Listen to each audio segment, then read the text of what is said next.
bonjour. Qu'est-ce que tu disais? Ah, j'étais en train d'apprendre de la bouche d'André Boisclair qu'il y a eu un sommet sur la francophonie à Ouagadougou. Puis? Et les démêlés de la France avec l'Union européenne concernant la loi Toubon. Ça fait-tu off the record, cette affaire-là, off-beat? André Boisclair. Ah, ça allait dans la presse, dans le forum de la presse ce matin. Ouais. Si c'était pas le barreau, je pense que j'aurais le goût de faire, comprenez, un petit mouvement.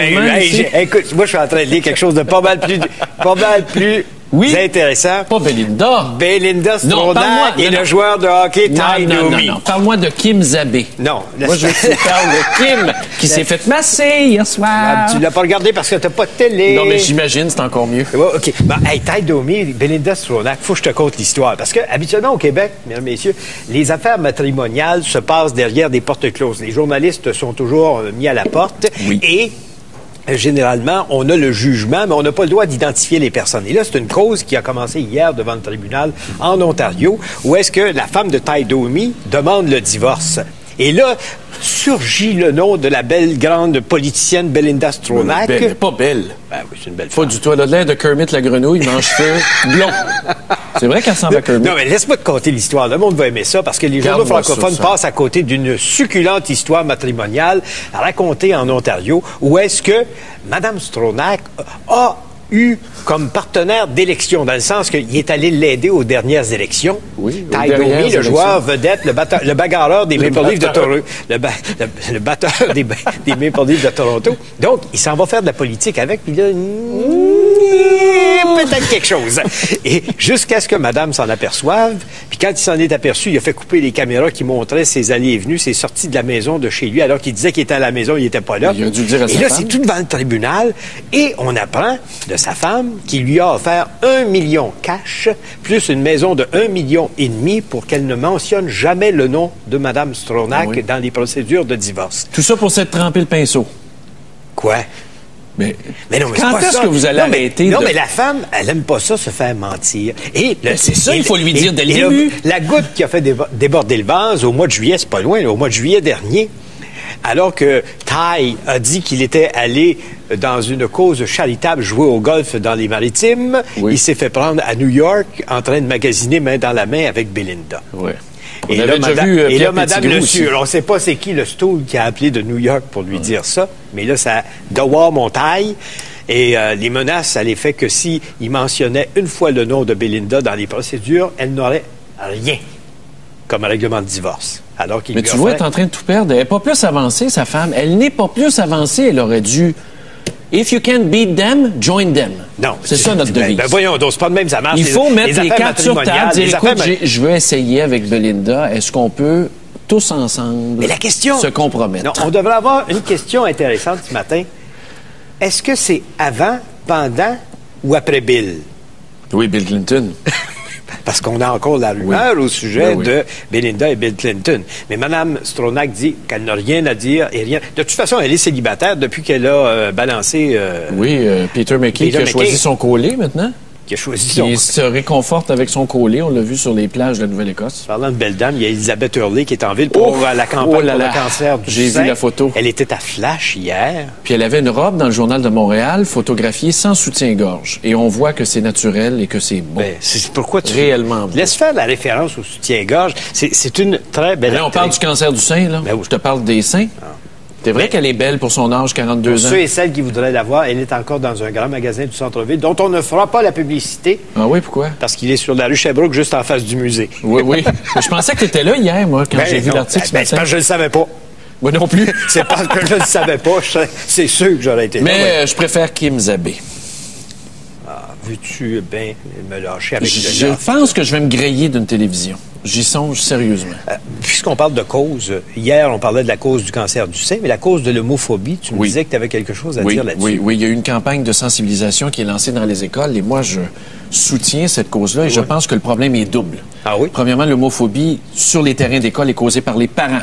Les préjudices, les préjugés que l'on colporte envers nos enfants se répercutent sur la cour d'école. Ils apprennent ça des adultes. Et moi, quand j'ai élevé mes enfants, j'étais bien clair. Oh. Les 3 enfants. Quand tu as une attirance, quand tu tombes en amour avec quelqu'un, tu le fais avec une personne et non un sexe. Et tu as le droit d'aimer un gars ou une fille sans aucune discrimination. Et j'espère que mes enfants vont vivre paisiblement avec ça. Et la deuxième chose, c'est les communautés culturelles qui quittent leur pays où il y a de la discrimination, arrivent ici avec un bagage et continuent à perpétuer ça. Oui, mais c'est pas juste ça.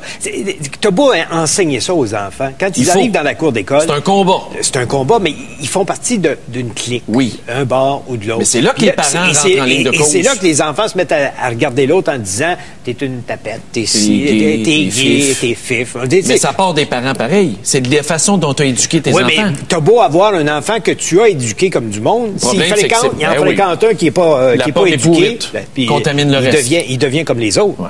Mais le gouvernement devrait mettre de l'effort auprès des communautés culturelles. Tu viens de dire un mot qui m'a... Passe-moi ta presse. Oui. Passe-moi ta presse.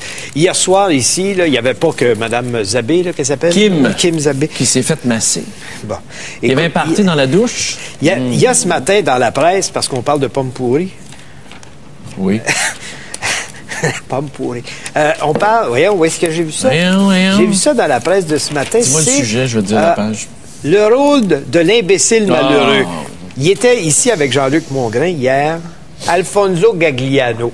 J'aime le texte de Yves Boisvert ce matin qui dit et le voici qui se promène dans les médias avec ses mémoires politiques dans le rôle de l'imbécile malheureux, victime de Paul Martin, du juge Gomery et bien entendu de son italianité. Oui. Excellent éditorial d'André Pratt là-dessus aussi. À un moment donné, là... C'est pas parce que tu t'appelles Wong ou Gagliano qu'on est raciste. Chez nous, le racisme, c'est une excuse pour ne pas expliquer ton imbécilité. Oui, ton imputabilité. Ton imputabilité. Puis, mais quand j'ai vu le titre, j'ai eu peur. Je pensais qu'Yves Boisvert parlait de moi ce matin. Le rôle de l'imbécile heureux. Malheureux. Es-tu malheureux, toi? Ça dépend des jours. Je regarde les réactions à la nouvelle d'hier, à l'effet que le gouvernement de Stephen Harper a décidé de payer la dette avec le surplus de 13 milliards. Oui. Les fédérations d'étudiants. Bon, c'est les syndicats. Les syndicats. Il aurait dû investir dans... Mais quand les étudiants avec leur porte-parole viennent nous dire là, que c'est épouvantable d'avoir payé la dette au lieu d'investir dans les universités. Les universités, on l'a déjà dit ici, sont déjà pas assez cher chez nous au Québec. Et deuxièmement, quel genre de société veux-tu former quand les étudiants veulent qu'on dépense plus, même quand on n'a pas de dette? Il faut payer nos dettes. Ben oui. Il faut payer nos dettes. Et là, tu as vu dans Le Devoir l'entrevue que Stephen Harper a donnée? Il va Hey, maudit que je suis devin. Moi puis Harper, c'est la même affaire. Hier, je te disais, il faut transférer des champs fiscaux aux provinces. Dans Le Devoir ce matin, Stephen Harper dit, nous allons transférer des champs fiscaux aux provinces. Pour régler le déséquilibre. 1% de la TPS transférée aux provinces va nous donner 1,3 milliard dans les coffres récurrents de la province de Québec. Et moi, si j'étais le fédéral, je mettrais des conditions. Quand tu donnes de l'argent de poche à tes enfants, c'est pas pour s'acheter de la drogue puis des cigarettes. J'en mettrais pas trop, moi. Parce que c'est avec ça qu'on n'arrivera pas à s'entendre. Les conditions vont faire que le monde va chicaner. Mais si je le donne pour la santé, je veux qu'ils servent à la santé. Comprends-tu? Je veux pas qu'ils servent à faire des études. Non, je regrette. La santé, c'est un champ qui est... L'application des soins de santé, c'est un champ qui est de juridiction provinciale. Il n'y a pas d'affaire à se mêler de ça. Qui nous donne l'argent... Oui, mais attention, il y a le pouvoir fédéral de dépenser aussi. Ouais. Qui peut être encadré, mais moi, je veux que ça serve à la santé. On est d'accord là-dessus, Richard. Mais sur l'ensemble du paiement de la dette, puis de la TPS, puis de tout ça, il y a une phrase d'Alain Dubuc dans la presse qui dit il y a un gros changement de doctrine actuellement. Tous ceux qui disent comment ça se fait qu'ils coupent encore. Il y a des surplus, puis ils coupent encore pour en avoir plus. Il y a du gaspillage, pourquoi pas? Il y a du gaspillage. Et il dit ce changement de doctrine, c'est que les conservateurs ne croient pas que les fonds publics leur appartiennent. Voilà. Ils ne sont pas libéraux.